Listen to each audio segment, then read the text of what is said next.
Yeah. Really light, easy message that you can send to these people is, hey Neil, I've been following you for a little while. Your content's mega.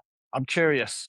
Are there two other creators that you look at that you Yeah. think I should check out? So what I And actually that, do, I use Pro. So I created a tool that would scrape every guest from Neil's podcast and then create a tool where it's like a draft invitation notes on LinkedIn and then a follow-up DM if they do accept me. And that works quite well. It's like it scrapes like 100 guests, it summarizes things, and I could go and listen to the podcast if I was more interested. And I've got quite a few conversations from that.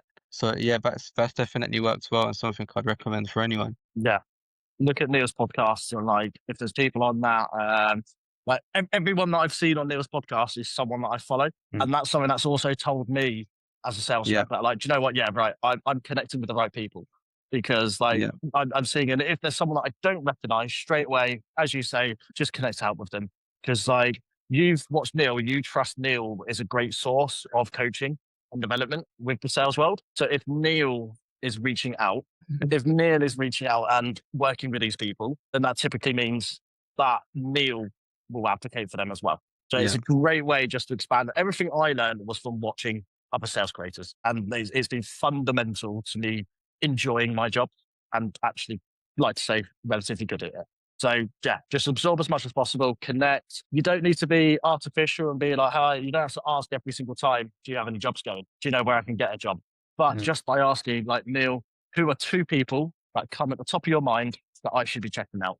And even that will start off a conversation with yourself and Neil, where if you then 2 months down the line go, hey, Neil, I checked out these guys, learned so much from them. They're amazing. I feel like I'm ready for an SDR role now. Could you do an intro and potentially see if I yeah, can land a job with them? That Yeah. way, you've already done your research on the hiring managers. You've got Neil that you've shown consistency with reaching out to him and building up a relationship because you've already blown smoke up Neil's ass and said, oh, your podcasts are amazing. I want to talk to this guy. It's yeah, a yeah, lot yeah, more likely to go, yeah, no worries. Let me just quickly make a LinkedIn chat with you.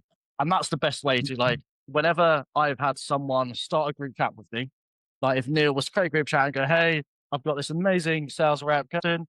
She's looking for an SDR role at the moment. It is almost guaranteed that Kirsten will get an interview with me because of that relationship, because of how it's gone. And I know, I trust Neil was not going to put them forward unless he advocates for them too. yeah, Power in 100%. that. Yeah, 100%. And to Matt's point, somebody who takes an interest, i.e., in my content or asks me a question, that does boost my ego a little bit. I'm like, oh, I've done something, you've got an interest, you actually have a real question of it. And then asking for recommendations, we love doing this. So if it was recommendations of guests or any companies you would recommend looking at, if you've done that little bit of work in the DMs, then that person like me would be happy to make those introductions. So to Matt's point, the power of networking really does help. Even if you don't really know the person that well, but giving a shit about them or showing interest in them definitely helps like expand the conversation. So I highly recommend.